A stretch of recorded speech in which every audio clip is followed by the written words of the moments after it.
O que podemos aprender sobre criatividade com o Walt Disney? Você sabia que ele tinha um método próprio? E que é parecido com o que já comentamos em outros vídeos? Quer saber mais? Vem conosco!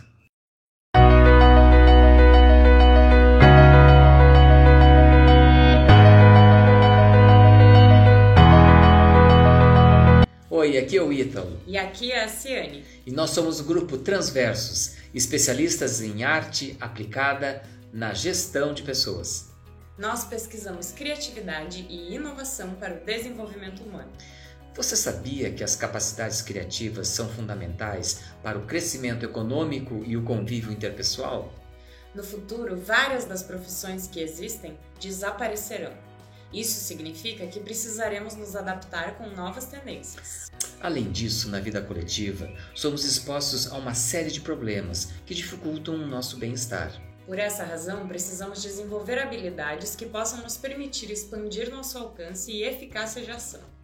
Todas as semanas trazemos informações sobre técnicas e métodos para lidar consigo mesmo e com os outros. Para saber mais, te inscreve aqui no canal. Faça uma pergunta sobre o assunto e nós faremos um vídeo só para respondê-la. Criatividade é uma experiência que todos podem desenvolver na vida individual e nas relações coletivas. E o que vamos fazer agora? Eu tive uma ideia. E lá vamos nós! Qual? Que tal se nós começássemos a fazer animações dos nossos vídeos? Que boa ideia! E logo depois nós poderíamos criar um personagem, um mascote que seria a nossa marca. Eu acho que pode funcionar. Faríamos um império de animações aqui no YouTube. Bom, aí acho que tem um longo caminho pela frente. E depois poderíamos ter o nosso próprio parque de diversões. Acho que você está se antecipando. Criaríamos os nossos próprios personagens e venderíamos suas imagens ficando bilionários. Essa parte do bilionários eu gostei. Eu acho... E finalmente compraríamos os estúdios de cinema de filmes de ficção científica e super-heróis e de histórias em quadrinhos. Ai, como vamos fazer isso? Ora, basta desejar uma estrela. Mas... Não importa quem você é. Sim, mas... Tudo o que seu coração desejar virá para você. Para mim? Se o seu coração estiver no sonho, nenhum pedido é demais. Basta desejar uma estrela. Ou será que não? Essa não é uma canção do tema da Disney? Se uma estrela aparecer, não esconda o seu olhar.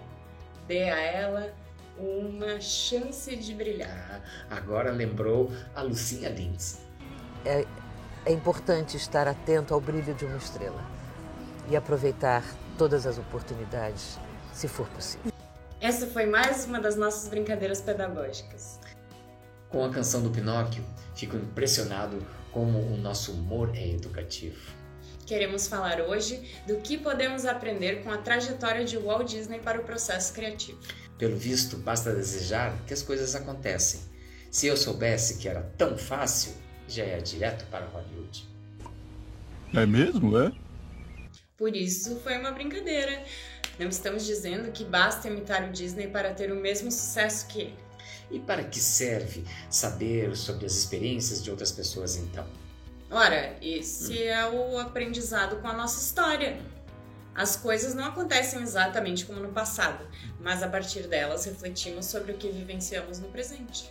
O mais importante é adaptar a experiência de Walt Disney como criador e empreendedor nas suas próprias experiências. Sim, e isso significa que não existe uma fórmula pronta. Temos sempre que pensar o que podemos tirar para nós. Bom, e o que podemos aprender com Walt Disney? Pense nessas palavras que eu usei da canção do Pinóquio, sobre realizar os desejos. E o que é que tem? Essa ideia de realizar o que tem de mais íntimo no seu coração é uma ideia bem norte-americana. É verdade. Disney ajudou a criar o imaginário de liberdade que os Estados Unidos têm. Ele trouxe elementos de sentimentalismo, populismo e ingenuidade infantil que construíram a mentalidade americana e se espalharam por todo o planeta.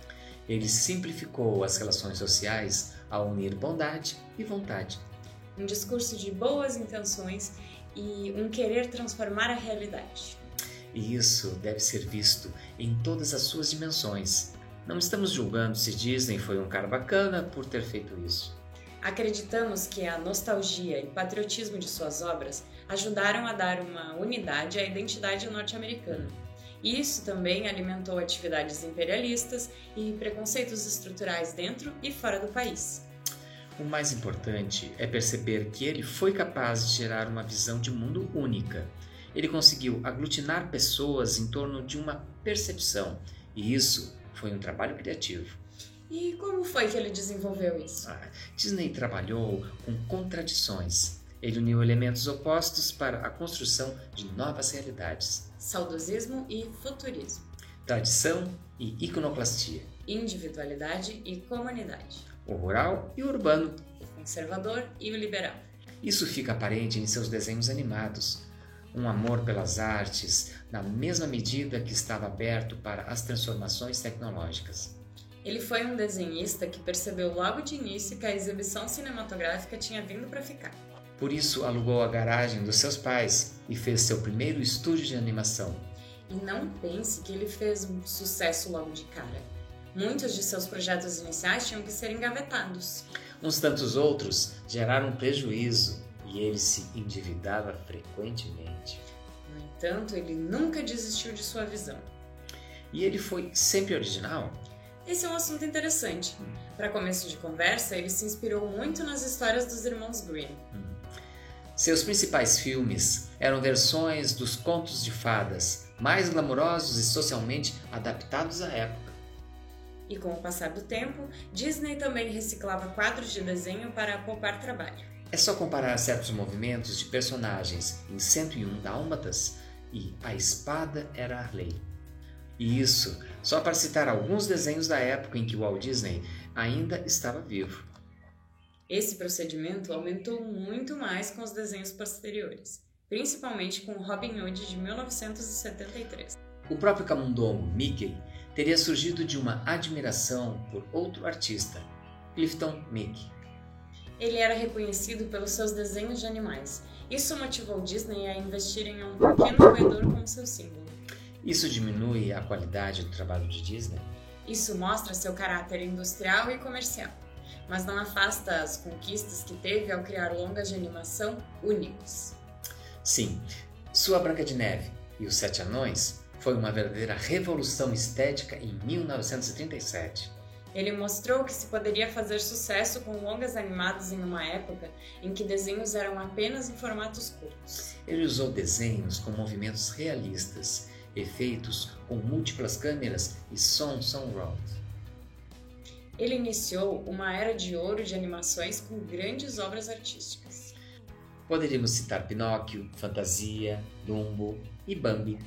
E apesar de serem clássicos com alto valor narrativo e visual, fracassaram nas bilheterias de suas épocas. Foram reconhecidos como clássicos de valor artístico inestimável muito tempo depois. Isso mostra que a qualidade visionária de Disney nem sempre acertava o passo entre o aspecto empreendedor e arte. Temos que citar também que ele se caracterizava como um empreendedor inovador, por saber diversificar suas áreas de atuação. Ele investiu para a criação do seu parque de diversões, a Disneyland. E foi o primeiro magnata a perceber o impacto da televisão como meio para a propagação dos seus produtos.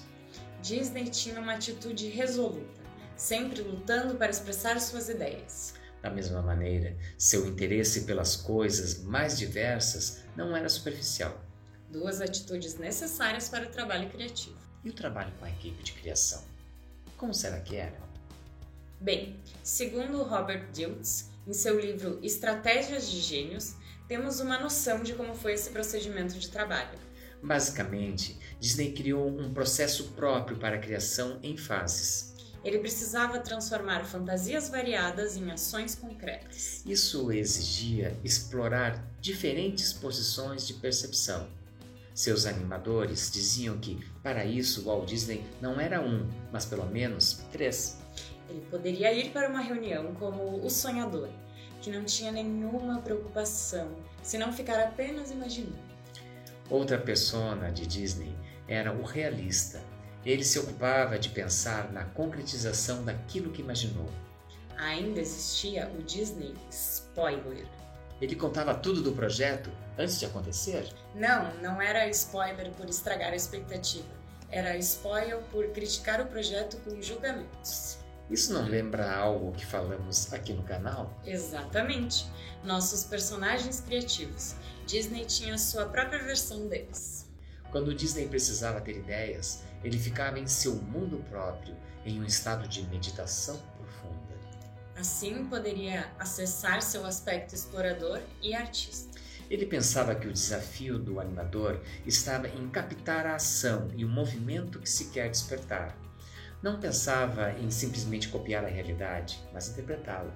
Ele dizia: a animação pode explicar o que a mente humana pode conceber. E aqui entramos no seu aspecto prático. Ele era realista por pensar que tudo o que imaginava deveria estar fundado em fatos. Para isso, pensava sempre em como produzir aquela ideia. Precisava de feedbacks constantes da fase realista para adaptar sua visão. O aspecto técnico nunca era deixado em segundo plano. A imagem deveria ter condições de ser desenhada. Foi assim que desenvolveu a técnica de storyboard, o esboço em sequência das cenas que serão desenhadas. Depois de tudo feito, ainda precisava refletir sobre o que criou. Ele precisava criticar a ideia. O mais importante era a produção do produto, e não a defesa de uma ideia específica. Por isso, ele sabia a importância da colaboração, principalmente nessa fase de crítica. Seu objetivo era revisar o trabalho para torná-lo melhor e mais efetivo.